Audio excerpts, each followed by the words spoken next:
Hi everyone, welcome back to chemistry अध्ययन। उम्मीद है आप सभी अच्छे होंगे और आपकी तैयारी एग्जाम की काफ़ी अच्छी चल रही होगी। तो यहाँ पर हमने एक एलटी की तैयारी के लिए एक वीडियो सीरीज स्टार्ट की है, जिसमें सबसे पहले हम एटॉमिक स्ट्रक्चर वाला चैप्टर कवर कर रहे हैं। इसमें मैंने पहले 4 वीडियोज बना दिए हैं।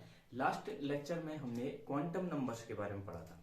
तो हमने बोला था कि क्वांटम नंबर 4 टाइप के होते हैं और ये बताते हैं कि किसी पर्टिकुलर एटम के अंदर जो इलेक्ट्रॉन है उसकी पोजीशन क्या है, वो कौन से सेल में है, कौन से सब सेल में है, कौन से ऑर्बिटल में, और उसका रोटेशन क्लॉकवाइज है या एंटी क्लॉकवाइज। इसके लिए अलग अलग नंबर्स थे, principal quantum number, secondary quantum number, magnetic quantum number और लास्ट में था हमारे पास स्पिन क्वांटम नंबर। अब क्या होता है, अब एक चीज हमें पता चल गई है कि जो है इलेक्ट्रॉन किस पोजीशन पे है, यानी किस पोजीशन पे है कहने का मतलब है कि किस ऑर्बिटल के अंदर जो है इलेक्ट्रॉन प्रेजेंट है।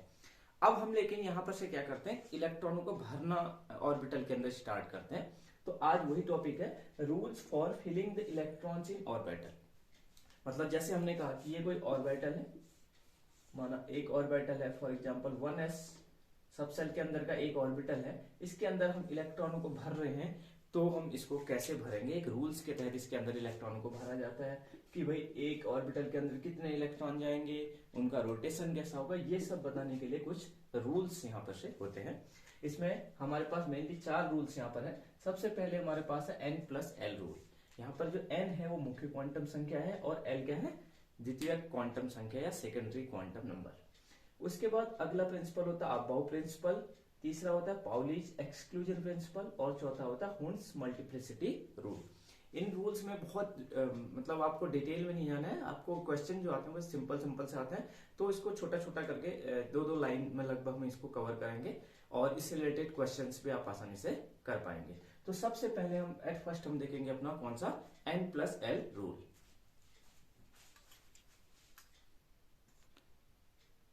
तो अब हम देखते हैं n+l रूल। ठीक है, देखिए n+l रूल जो है बहुत सिंपल सा रूल है। यहाँ पर n जो होती है वो क्या है, मुख्य क्वांटम संख्या प्रिंसिपल क्वांटम नंबर, और l है सेकेंडरी क्वांटम नंबर। तो हम इन दोनों को जोड़ करके एक कुछ रूल निकालेंगे। वो रूल क्या कहता है, ये जो n+l रूल होता है ये बताता है क्या, एनर्जी ऑफ सबसेल या फिर किसी ऑर्बिटल की एनर्जी को बताने के लिए हम किस रूल का इस्तेमाल करते हैं, n+l रूल। कहने का मतलब है हमारे पास कोई सबसेल है 2s और कोई है 2p, तो इन दोनों में किसकी एनर्जी ज्यादा होगी, इसको निकालने के लिए हम किस रूल का इस्तेमाल करते हैं, n+l रूल। ठीक है, अब जैसे हम यहाँ पर अगर कहीं पर 2s लिखा है तो पहला जो नंबर होता है वो किस चीज को बताता है, n को, और जो सेकंड में जो आता है ये किस चीज को बताता है, l को।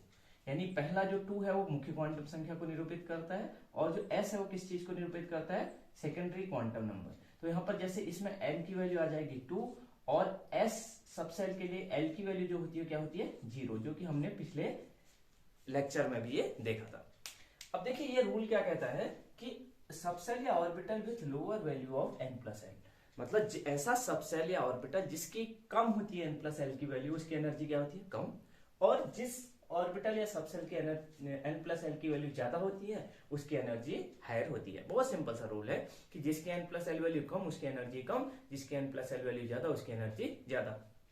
अब जैसे इसको हम एक बार यहाँ पर एक एग्जांपल के थ्रू देखते हैं। देखिए जैसे अगर हमें कंपैरिजन करना है 2s और 2p हमारे पास सबसेल है, इनकी एनर्जी किसकी ज्यादा होगी। अभी इसी को फिर बाद में अबाउ ने थोड़ा सा इसको मॉडिफाई कर लिया था। अब देखिए यहाँ पर जो n की वैल्यू है वो कितनी है, इसके अगर हम n+l निकालें तो इसमें n कितना है, 2, और यहाँ पर l निकालें s ऑर्बिटल के लिए या s सबसेल के लिए, l की वैल्यू कितनी होती है, 0, तो इसमें n+l कितना है, 2। ये सब मैंने sp/df के लिए l की वैल्यू पिछले लेक्चर में बता रखी है। इसके लिए जैसे अगर हम देखें तो l की वैल्यू जो होती है वो 0, 1, 2, 3, यानी sp/df इनके लिए ऐसे होती है, s के लिए 0, p के लिए 1, d के लिए 2 और f के लिए 3। तो यहाँ पर हमने देखा कि 2s जो सबसेल है उसके लिए n+l की वैल्यू कितनी आ रही है, 2। 2p के लिए निकाले अगर हम n+l तो यहाँ पर n तो 2 ही हो गया, लेकिन l की वैल्यू कितनी होगी, p के लिए 1, 2 + 1 यानी कि कितना आ जाएगा, 3। तो अगर हम यहाँ पर देखें तो n+l वैल्यू किसकी ज्यादा है, 2p की, तो ज्यादा एनर्जी किसकी होगी, 2p की एनर्जी क्या होगी, हायर एनर्जी। इसकी एनर्जी क्या होगी, हायर एनर्जी होगी। ठीक है, तो पहले सिंपल सी बात क्या कही मैंने, जिसकी n प्लस एल वैल्यू कम है उसकी एनर्जी कम, और जिसकी n प्लस एल वैल्यू ज्यादा है उसकी जो एनर्जी क्या होगी, ज्यादा होगी। अब लेकिन चलो यहाँ तो ठीक है, इसमें जो है n प्लस एल वैल्यू 2 आई, इसमें n प्लस एल वैल्यू 3 आ गई, तो इसकी एनर्जी ज्यादा होगी। अब एक चीज और देखते हैं,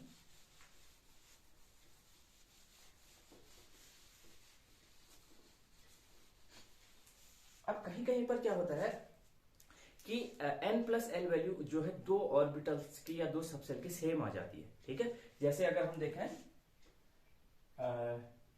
जैसे हम देखें 2p और 3s। ठीक है, 2p और 3s दो सबसेल है, इसमें किसकी एनर्जी ज्यादा होगी। अगर हम यहाँ पर इसकी n प्लस एल वैल्यू निकालें तो देखिए n वैल्यू कितनी आ गई इसकी 2, और l वैल्यू कितनी होगी p ऑर्बिटल के लिए, p सबसेल के लिए 1, यानी कि यहाँ पर कितना हो गया 3। अब इसके लिए n प्लस एल वैल्यू निकालेंगे तो n value 3, l value s के लिए 0, तो यहाँ पर भी 3। तो यहाँ पर क्या हो गया, दोनों में क्या हो गया, n प्लस एल वैल्यू इसकी भी सेम आ गई, इसकी भी सेम आ गई। तो इस केस में हमें क्या देखना होता है, जिसमें n की वैल्यू ज्यादा होती है जिस सबसेल की, उसकी एनर्जी ज्यादा होती है, मतलब n वैल्यू मोर तो क्या होगा, एनर्जी मोर। कब, जब क्या हो, जब दो सबसेल की n plus L value same आ जाए,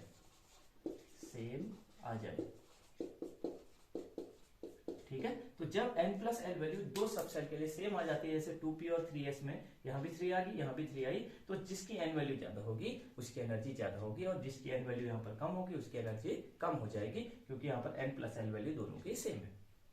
तो ये हमारा हो गया first n plus L rule. इससे रिलेटेड क्वेश्चन कैसे आ सकते हैं, आपको कोई बोल दे कि क्वेश्चन ऐसे आएगा कि 3d और 3s इन दोनों में किसकी एनर्जी ज्यादा है। ठीक है, 3d और 3s में, तो आप कुछ नहीं करेंगे, इसमें n प्लस एल निकालोगे 3, और d के लिए l की वैल्यू 2, यानी ये क्या आ जाएगा 5, और यहाँ पर n वैल्यू आ जाएगी 3, और l वैल्यू 0, ये इतना आ जाएगा 3। तो 3d की एनर्जी ज्यादा होगी, 3s की कम होगी। तो ऐसे करके हम इस रूल के थ्रू हम एनर्जी ऑफ ऑर्बिटल्स निकाल सकते हैं। और इसी को थोड़ा सा मॉडिफाई करके किसने बताया था, अफबाउ ने। तो वही रूल क्या आ जाता फिर, अफबाउ प्रिंसिपल। अफबाउ ने क्या किया था, सारे जितने भी हमारे सबसेल हैं उसकी एनर्जी को कैलकुलेट किया n प्लस एल के थ्रू, और फिर उनको क्या कर दिया, एक एनर्जी के बढ़ते हुए सीक्वेंस में उनको अरेंज कर दिया। अभी देखते हैं इसको। अब हम सेकेंड रूल की बात करते हैं यहाँ पर से, कौन सा है सेकेंड रूल, अफबाउ प्रिंसिपल। तो अफबाउ किस साइंटिस्ट का नाम नहीं है, ये क्या है, इसका मतलब होता है to build up. Build up मतलब क्या होता है कि जो हमारे वेरियस सबसेल है, बहुत सारे उपकोष हैं, उनको क्या करते हैं हम ऊर्जा के बढ़ते हुए क्रम में हम एक चार्ट टाइप का बना लेते हैं, या उनको बढ़ते हुए क्रम में अरेंज कर लेते हैं।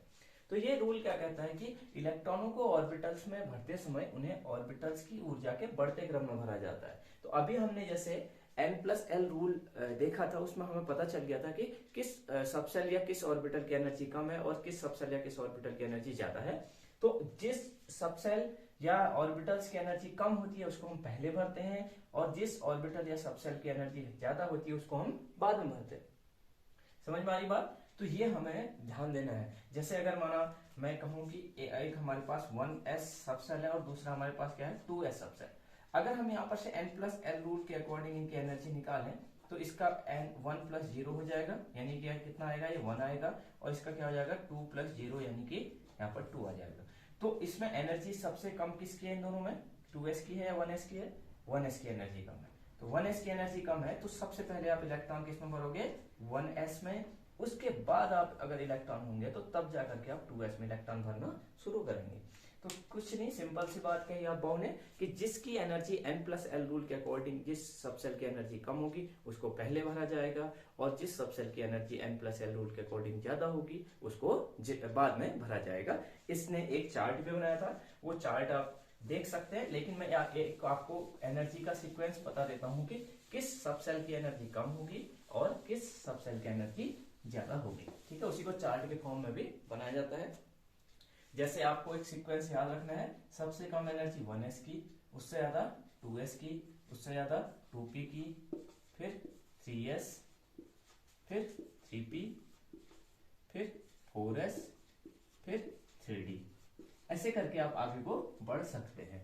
ठीक है। उसमें एक चार्ट भी बनाया जाता है, वो चार्ट आप बुक से देख सकते हैं। उसको बनाने के लिए काफी लंबा सा ऐसे बनाया जाता है, 1s 2s 3s 4s 5s 6s 7s, फिर यहाँ से 2p 3p 4p 5p 6p 7p, फिर यहाँ से 3d 4d 5d 6d 7d, फिर यहाँ पर 4f 5f 6f 7f। इस चार्ट को बनाने की इतना ज्यादा जरूरत नहीं है। फिर इसको क्रॉस क्या कर लिया जाता है, मिला दिया जाता है इनको ऐसे, 1s फिर 2s फिर ऐसे, है ना, फिर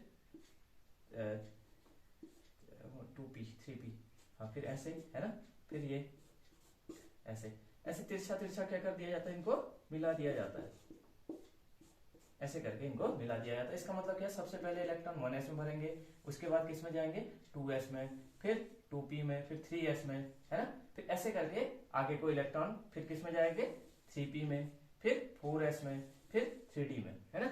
तो ऐसे करके इसको आगे को आप बढ़ा सकते हो, 3d के बाद 4p 5s, ऐसे करके एक चार्ट बनाया जाता है। इसको क्या बोला जाता है, इसको बोला जाता है अबाउ चार्ट, है ना।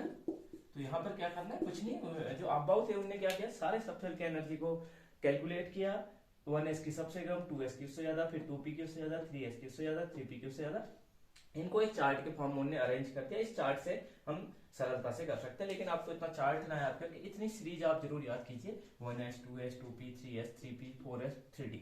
अब कैसे इसको हम अप्लाई करते हैं, एक बार आप इस चीज को समझना। ये वाला चार्ट चाहे तो आप बना सकते हैं, नहीं तो आप इस सीक्वेंस को जरूर याद रखेंगे, इतने तक तो याद होना चाहिए, 1s2 2s2 2p6 3s2 3p6 4s2 3d 10। तो एक ऑर्बिटल में कितने इलेक्ट्रॉन कैसे भरे जाएंगे, वो चीज अब हम देखते हैं। तो आपको एक चीज सबसे पहले याद रखनी है कि जो हमारा एक ऑर्बिटल होता है उसमें मैक्सिमम 2 ही इलेक्ट्रॉन भरे जा सकते हैं, ठीक है। एक ऑर्बिटल के अंदर कितने इलेक्ट्रॉन भरे जा सकते हैं, मैक्सिमम 2। अब जैसे अगर माना एक ही ऑर्बिटल है तो 2 इलेक्ट्रॉन, अगर यहाँ पर माना हमारे पास 3 ऑर्बिटल है तो इसमें मैक्सिमम कितने इलेक्ट्रॉन आ सकते हैं, 6, 1 2 3 4 5 6। ऐसे जितने हमारे पास ऑर्बिटल होंगे उस हर किसी में कितने भरे जाएंगे, 2 इलेक्ट्रॉन भरे जाएंगे। अब अगर माना किसी कोई भी हमारे पास माना एटम है, जैसे फास्फोरस है, फास्फोरस का परमाणु क्रमांक 15 है, तो इसको हम कैसे भरेंगे। अब हमें पता है एस सब सेल के अंदर एक ही ऑर्बिटल होता है, तो एस में कितने इलेक्ट्रॉन हो सकते हैं, मैक्सिमम 2।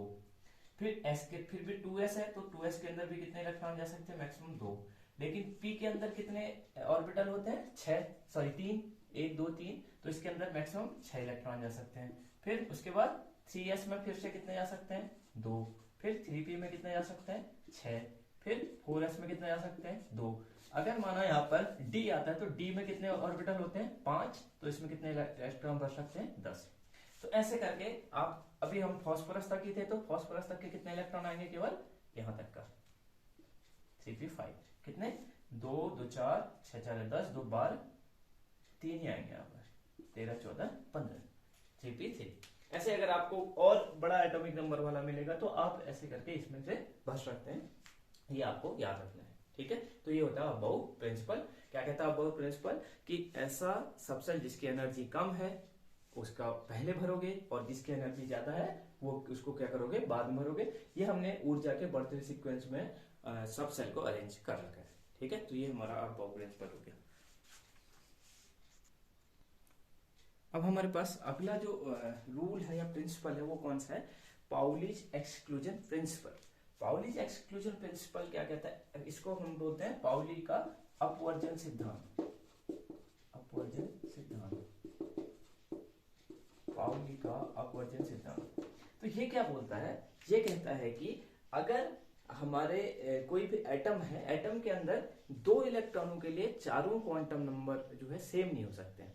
कहने का मतलब सिंपल सी बात है कि भाई एक अगर गांव में 2 आदमी हैं तो उनका का पूरा एड्रेस जो है बिल्कुल सेम नहीं हो सकता है, ठीक है। जैसे माना एक घर के अंदर अगर 2 भाई भी हैं तो उनका नाम अलग होगा, है ना।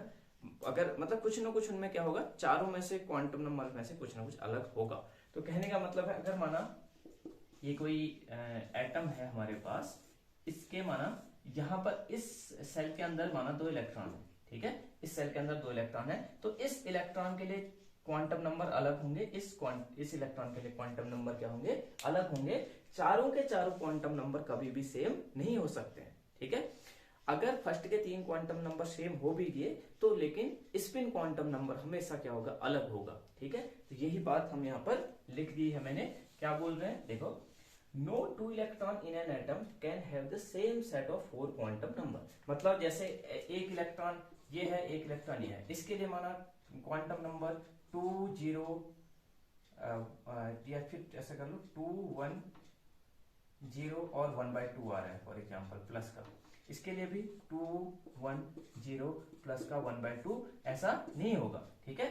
अगर माना पहले के 3 क्वांटम नंबर सेम ही आ भी गए, ऐसा भी हो सकता है कि किसी सबसेल के एक ही ऑर्बिटल में दोनों इलेक्ट्रॉन है, तो लेकिन चौथा क्वांटम नंबर जो होगा वो क्या होगा, अलग हो जाएगा। ये प्लस हाफ होगा तो ये माइनस हाफ होगा। तो इस चीज को हम एक एग्जांपल के थ्रू समझते हैं। इसमें एक बात मैंने और लिख रखी, even 2 electron in N orbital can not have the 4 quantum number same. अब जैसे इसको कैसे हम समझते हैं, समझना, जैसे मेरे पास एक जो इलेक्ट्रॉन है वो है 2s ऑर्बिटल के अंदर, और जो है एक इलेक्ट्रॉन है किसके अंदर, 2p ऑर्बिटल के अंदर, ठीक है। एक 2s के अंदर है, एक 2p के अंदर है। अब देखिए जैसे इसके अगर मैं n वैल्यू निकालूंगा तो इसकी कितनी आ जाएगी, 2, ठीक है। और l वैल्यू निकालूंगा तो s के लिए l वैल्यू क्या हो जाती है, 0, ठीक है। और यहाँ पर n वैल्यू निकालूंगा तो 2, और l वैल्यू निकालूंगा तो यहाँ पर क्या आ जाएगी, 1। तो पहले के दोनों क्वांटम नंबर में से n तो सेम था, लेकिन l वैल्यू ही क्या आ गई यहाँ पर अलग आ गई। आगे को m और s आप निकाल सकते हैं, ठीक है। तो चारों क्वांटम नंबर किसी भी 2 इलेक्ट्रॉनों के लिए एक एटम के अंदर सेम नहीं हो सकते। लेकिन अगर माना यहाँ पर ये तो 2s और सब चलता है 2p का। अब हम एक चीज देखते हैं, जैसे हमारे पास कोई हीलियम एटम है, हीलियम का परमाणु क्रमांक होता है 2, तो इसका जो अगर हम इसका कॉन्फिगरेशन लिखेंगे तो क्या आएगा, 1s2, ठीक है। अब यहाँ पर क्या है, एक ही ऑर्बिटल के अंदर क्या है, 2 इलेक्ट्रॉन है, ठीक है। एक ही ऑर्बिटल के अंदर क्या है, 2 इलेक्ट्रॉन है। तो एक इलेक्ट्रॉन ये है फॉर एग्जाम्पल, और दूसरा इलेक्ट्रॉन हमें अभी मैं बताऊंगा कि ऐसे क्यों दिखा रहा हूँ, एक नीचे की तरफ दिखा रहा हूँ। अब अगर इसके लिए फर्स्ट इलेक्ट्रॉन के लिए अगर बात करूं, फर्स्ट इलेक्ट्रॉन का एड्रेस मैं दूं तो इसके लिए n l m और s निकाल रहा हूं। इसके लिए n की वैल्यू क्या आएगी, फर्स्ट इलेक्ट्रॉन के लिए 1, l की वैल्यू क्या आएगी, s है तो 0, उसके बाद m की वैल्यू क्या आ जाएगी, ये भी 0 आ जाएगी, और s वैल्यू क्या आ जाएगी, s वैल्यू आएगी इसके लिए क्या, प्लस हाफ, क्योंकि ये कैसा है, ऊपर की तरफ दिखा रहा है, डायरेक्शन दिखा रहा है, यानी क्लॉकवाइज है तो ये प्लस हाफ आ गई। अच्छा, सेकंड इलेक्ट्रॉन की बात करूं मैं, सेकेंड इलेक्ट्रॉन के लिए n वैल्यू ये भी 1s में है तो 1 आ जाएगी, और l वैल्यू s में है तो ये 0, m वैल्यू इसके लिए भी 0 आ जाएगी। लेकिन अगर s की वैल्यू बात करूंगा तो ये कैसा आएगा, नीचे की तरफ दिखाऊंगा, माइनस हाफ। तो कहने का मतलब है कि ये सिंपल सी बात ये कहता है कि एक ऑर्बिटल के अंदर अगर 2 इलेक्ट्रॉन है तो इनको ऐसे नहीं दिखा सकते। कैसे, ऐसे ऐसे दिखाना गलत है, और या फिर दोनों को नीचे की तरफ दिखाना भी गलत है, क्योंकि इससे क्या हो जाएगा, दोनों स्पिन क्वांटम नंबर क्या हो जाएंगे, सेम हो जाएंगे। तो ऐसा कभी भी पॉसिबल नहीं हो सकता। कहता है कि अगर एक ऑर्बिटल के अंदर 2 इलेक्ट्रॉन है तो एक जो इलेक्ट्रॉन होगा वो क्लॉकवाइज घूम रहा होगा, इसके लिए s की वैल्यू प्लस हाफ होगी, और दूसरे इलेक्ट्रॉन के लिए माइनस हाफ होगी, ठीक है। अब इसका क्वेश्चन इसी टाइप से आता है कि अगर माना यहाँ पर ऑर्बिटल का रिप्रेजेंटेशन दिखा दे कि 2 इलेक्ट्रॉन है, इनको हम भरने का सही तरीका क्या है, एक ऐसा दिखा दे, एक ऐसा दिखा दे, एक ऐसा दिखा दे, तो इसमें सही तरीका कौन सा है, ये वाला, जिसमें एक इलेक्ट्रॉन को हम ऊपर की तरफ डालेंगे, दूसरे को नीचे की तरफ भरेंगे, ठीक है। तो इसमें हमें दिख रहा है कि फर्स्ट के 3 क्वांटम नंबर दोनों इलेक्ट्रॉनों के लिए सेम है, n l और m, लेकिन चौथा क्वांटम नंबर तो हमेशा अलग ही होगा, ठीक है। तो चारों के चारों क्वांटम नंबर किसी भी 2 इलेक्ट्रॉनों के लिए, एक एटम के अंदर के 2 इलेक्ट्रॉनों के लिए सेम नहीं हो सकते। इसी को बोलते हैं पाउली एक्सक्लूजन प्रिंसिपल। कोई ना कोई एक क्वांटम नंबर जरूर अलग होगा ही होगा, ज्यादा भी हो सकते हैं, लेकिन एक क्वांटम नंबर तो अलग होगा ही होगा, ठीक है। तो ये हमारा कौन सा हो गया, Pauli exclusion principle. Next principle हमारे पास है हुन्स मल्टीप्लिसिटी रूल, या हुन्स का बहुलता का नियम। ये क्या कहता है, देखिए ये रूल्स जो है, इसको एग्जाम्पल के थ्रू समझना ज्यादा आसान होता है इन कंपेयर टू थ्योरी याद करने के। तो मैं पहले बता देता हूँ, फिर इसका एग्जाम्पल समझाऊंगा। It is not possible to pair up the electron in the orbitals of a subshell until all the orbitals cannot be singly occupied। ठीक है, अब ये बात अभी समझ में आ जाएगी जब मैं एक उदाहरण दूंगा। अब एक चीज और ध्यान रखना, ये जो रूल्स होते हैं ना, ये सब हौच पौच मिक्स हो जाते हैं, तो इसमें आप ना ऐसे याद रखें, हुंस मल्टीप्लिसिटी, मल्टीप्लिसिटी मतलब बहुलता होता है। अभी बहुलता का क्या अर्थ होता है ये मैं समझाऊंगा। आप बहु मैं था कि to build up, build up मतलब क्या होता है, ऑर्बिटल या जो हमारे सबसेल थे उनको बिल्डिंग बनाना, मतलब 1s पहले, फिर 2s, फिर 3s, मतलब बढ़ते हुए सीक्वेंस में लगाना। और पाउली एक्सक्लूजन प्रिंसिपल, एक्सक्लूजन मतलब किसी चीज को छोड़ना या नेग्लेक्ट करना। कहने का मतलब ये था कि चारों क्वांटम नंबर में से कोई ना कोई अलग होंगे, तो ऐसे अगर आप याद रखेंगे तो एक्सक्लूजन शब्द से पाउली के साथ, मल्टीप्लिसिटी के साथ, हुंस के साथ, तो आप ये मिक्स नहीं करेंगे। इन चीजों का अर्थ समझिए। पाउली एक्सक्लूजन प्रिंसिपल मतलब जो हमारा स्पिन क्वांटम नंबर था वो हमेशा ही 2 इलेक्ट्रॉनों के लिए अलग होगा। तो ये चारों में से कोई ना कोई क्वांटम नंबर अलग होगा, तो ये चीज आपको उस रूल के साथ रिलेट करनी है। तो अब ये क्या कह रहा है देखिए, इसको एक एग्जांपल के थ्रू समझते हैं। जैसे हमारे माना मैंने लिखा नाइट्रोजन का कॉन्फ़िगरेशन में लिखना चाह रहा हूँ 1s2 2s2 और 2p3, क्योंकि इसका एटॉमिक नंबर 7 है, तो 2 2 4 5 6 7। अब यहाँ पर अगर मैं इलेक्ट्रॉन को भर रहा हूँ तो जैसे फॉर एग्जांपल सबसे पहले 1s भर जाएगा, क्योंकि इसकी एनर्जी कम है, तो सिंपल सा ही है। इसके बाद 2s की एनर्जी इससे ज्यादा है, तो ये भर जाएगा। अब लेकिन हमारे पास 2p के अंदर कितने हैं, 1 2 3, 3 ऑर्बिटल है। अब इनमें मैं इलेक्ट्रॉन कैसे भरूंगा, तो ये क्या कहता है कि पहले सभी को क्या करो, एक एक इलेक्ट्रॉन दे दो, उसके बाद ही आप क्या करेंगे, पेयरिंग करेंगे। तो अगर आपने इसकी जगह ऐसा कर दिया, भाई एक ही को आपने 2 इलेक्ट्रॉन दे दिए, दूसरे को यही पहुंचा, इसको कुछ भी नहीं पहुंचा, तो ये समानता नहीं हुई ना। एक हिसाब से ये समझ सकते हो कि सभी को बराबर का हक नहीं मिला। तो ये कहना चाहता है मल्टीप्लिसिटी रूल कि सभी को बराबर का हक दो। मतलब मम्मी ने 3 रोटियां बनाई हैं, तो अगर 3 बच्चे हैं तो सभी को एक एक रोटी दो, फिर उसके बाद दूसरी रोटी बनेगी, तो तब फिर एक एक करके फिर और बढ़ेगी। तो ये सिंपल से यही बात कहता है कि it is not possible to pair up the electron in the orbitals of a subshell. मतलब ये हमारा पी सबसेल है, पी सबसेल के अंदर कितने हैं, 3 ऑर्बिटल हैं, 1 2 3। तो इनमें कह रहा है कि जब तक सभी को एक एक इलेक्ट्रॉन ना दे दिए जाए तब तक आप पेयरिंग नहीं करा सकते, तब तक आप ऐसे करके इलेक्ट्रॉन नहीं भर सकते हैं। ये भी गलत तरीका है। या फिर आपने क्या कर दिया, ऐसे भरा, 2 यहां भर दिए, ये भी गलत तरीका है। ठीक है, तो जब तक आप एक एक इलेक्ट्रॉन सभी में नहीं भरेंगे तब तक क्या होगा, आप पेयरिंग नहीं करा सकते हैं। यही क्या कहलाता है, हुंस मल्टीप्लिसिटी रूल। ज्यादातर एग्जाम में क्वेश्चन भी जो नाइट्रोजन के सही कॉन्फ़िगरेशन से रिलेटेड आता है कि ये वाला सही है, ये वाला सही है और ये वाला सही है, या फिर ये सही है तो किस रूल के अकॉर्डिंग सही है। ठीक है, तो किस रूल के अकॉर्डिंग सही है, यहाँ पर हमने एक एक इलेक्ट्रॉन भर रखे हैं, सभी में पेयरिंग नहीं कराई है, तो ये किस रूल के अकॉर्डिंग है, हुंस मल्टीप्लिसिटी रूल। तो यहाँ पर हमारे सारे रूल्स कंप्लीट हो गए हैं इलेक्ट्रॉन को भरने से रिलेटेड। आप एक बार इन रूल्स को अच्छे से समझते हुए कीजिएगा, नहीं तो ये मिक्स हो जाएंगे। ठीक है, इसको आप अच्छे से एक बार कीजिए। आगे एक छोटा सा टॉपिक और है जिसको हम बोलते हैं shapes of orbital. Shapes of orbital में क्या आता है, जितने भी हमारे पास एस पी डी एफ ये सबसेल थे, उनके अंदर ऑर्बिटल्स होते हैं और उन ऑर्बिटल्स के शेप क्या होती है। तो जैसे अगर हम एस सबसेल की बात करें तो एस सबसेल में केवल एक ही ऑर्बिटल होता है और उसमें जो है उसका शेप कैसा होता है, स्फेरिकल। स्फेरिकल मतलब जो हमारी जैसे गोला होता है, जो गोल गोल बॉल होती है जिसके अंदर पूरा भरा हुआ होता है, जिसको हम लोहे की बॉल को फेंकते हैं, वो उस टाइप का शेप किसका होता है, एस सबसेल का। मतलब इसमें क्या होता है, पूरा का पूरा जो गोला होता है उसके अंदर पूरा का पूरा वो लोहा भरा हुआ होता है ना। तो उसमें क्या होता है कि x y z, x z और वाई तीनों दिशाओं में क्या होते हैं, इलेक्ट्रॉन फैले हुए होते हैं। सभी दिशाओं में इलेक्ट्रॉन होते हैं, कहने सकते हो। अच्छा, इसमें सभी दिशाओं में इलेक्ट्रॉन है। उसके बाद दूसरा आता है पी सबसेल।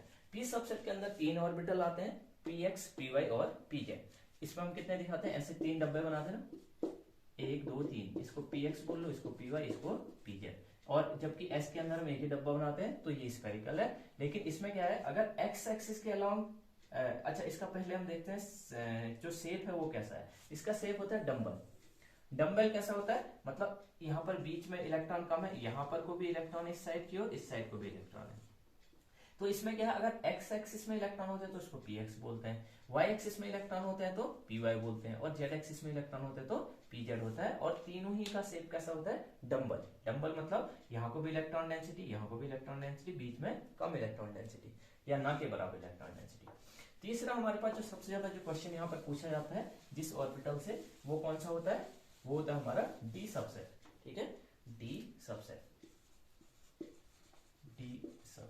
डी सबसेल में हमारे पास दो टाइप के ऑर्बिटल होते हैं, एक होता है एक्सियल और दूसरे होते हैं नॉन एक्सियल। जो एक्सियल होते हैं उनको ई जी से डिनोट करते हैं और जो नॉन एक्सियल होते हैं उसको टी टू जी से डिनोट करते हैं। ठीक है, अब इसमें आपको ध्यान रखना है इनका जो शेप होता है वो कैसा होता है, वो होता है डबल डम्बल। इनका जो शेप होता है वो कैसा होता है, डबल डम्बल। अब यहाँ पर आपको देखना है नॉन एक्सियल में आप सिंपल सा ध्यान रखेंगे, ये वाले यहाँ पर जो इलेक्ट्रॉन डेंसिटी होती है वो होती है बिटवीन द एक्सिस, एक्सिस के बीच, मतलब एक्स और वाई एक्सिस के बीच में, वाई और जेड एक्सिस के बीच में ऐसे होगी। और एक्सियल में होगी electron density on the axis, तो यहाँ पर दो टाइप के ऑर्बिटल आपको मिलेंगे, एक मिलेंगे dx² y² और दूसरा मिलता है कौन सा, dz²। अब इसको अगर बनाओगे तो dx हमारा इस डायरेक्शन में आप x एक्सिस मान लें और किसी भी डायरेक्शन को आप एक्स वाई मान सकते हैं। अभी हम y एक्सिस जो इसको मान रहे हैं, तो अगर इन दोनों एक्सिस पे इलेक्ट्रॉन है, x में भी है और y में भी है ऐसे, तो ये कौन सा हो गया, dx² y²। ठीक है, इनके दो अपोजिट लोब आप सेम साइन बनाएंगे, इसको आप अभी ऐसे ही ध्यान रखेंगे। तो ये हो गया dx² y²। dz² में कहां पर डेंसिटी होगी, इसको अगर हम z एक्सिस मान लें तो केवल z एक्सिस के अलावा ही क्या है यहाँ पर इलेक्ट्रॉन डेंसिटी है, तो इसको dz² बोल लिया हमने। और इसके अलावा यहाँ पर अब यहाँ पर तीन होंगे हमारे पास, dxy, dyz और dzx। तो यहाँ पर सिंपल सा ये कौन से नॉन एक्सियल है, तो dxy कब होगा, जब x और ये इसको हमने y मान लिया, इनके बीच में इलेक्ट्रॉन डेंसिटी होगी, क्योंकि ये कौन से ऑर्बिटल है, नॉन एक्सियल, मतलब जो एक्सिस के बीच में जहां इलेक्ट्रॉन डेंसिटी होती है। dyz आप किसको मान लें, इसको y मान लें, इसको z मान लें, तो इन दोनों के बीच में जब इलेक्ट्रॉन डेंसिटी होगी तो dyz। ऐसे dzx कब होगा, जब इसको z मान लो, इसको x मान लो, इन दोनों के बीच में इलेक्ट्रॉन डेंसिटी होगी तो dzx। तो आपको ध्यान रखना है जो डी सबसेल होते हैं उसमें दो टाइप के हमारे पास ऑर्बिटल्स होते हैं, एक एक्सिस वाले, दूसरे नॉन एक्सिस वाले। एक्सिस वाले को ईजी कहते हैं, जहां पर इलेक्ट्रॉन डेंसिटी एक्सिस पर होती है, जैसे यहाँ पर एक्स और वाई एक्सिस पर है और यहाँ जेड एक्सिस पर है, इसको dx² y² बोल लिया, इसको dz²। यहाँ पर हम क्या देख रहे हैं, यहाँ पर तीन टाइप के ऑर्बिटल हमारे नॉन एक्सियल होते हैं। नॉन एक्सियल मतलब जहाँ electron density between the axis होती है, तो यहाँ पर x और y एक्सिस के बीच में है तो dxy, y और z एक्सिस के बीच में तो dyz और z और x एक्सिस के बीच में तो dzx, हमने इसको बोल लिया। तो ये हमारे शेप ऑफ ऑर्बिटल्स होते हैं। आपको एफ सबसेल से रिलेटेड शेप ऑफ ऑर्बिटल्स नहीं पूछा जाएगा, क्योंकि वो बहुत ही कॉम्प्लिकेटेड से होते हैं, बटरफ्लाई स्ट्रक्चर वगैरह आते हैं उसमें, तो आप उसको याद करने की उसको कोई जरूरत नहीं है। आपको डी को जरूर याद रखना, डी ऑर्बिटल से रिलेटेड क्वेश्चन बहुत बार पूछे गए।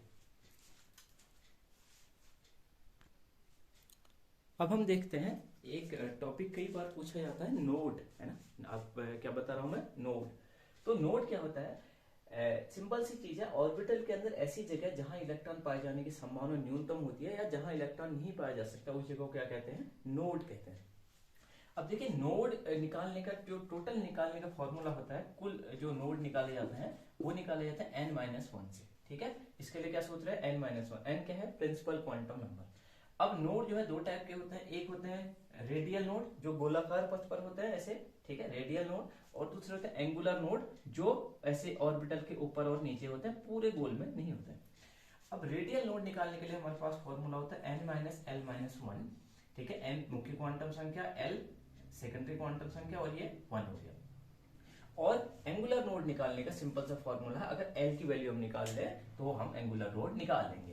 तो आपको एग्जाम में जो क्वेश्चन आता है वो आप समझिएगा। देखिए रेडियल नोड कैसा होता है, पहले कि ये हमारा कोई एटम है, इसमें यहाँ पर हमारे पास क्या है, न्यूक्लियस है, न्यूक्लियस के चारों ओर यहाँ पर इलेक्ट्रॉन है, पूरे बिखरे हुए ऐसे घूम रहे, और इसके बाद ये खाली जगह है गोल में बिल्कुल ऐसे स्फेरिकल।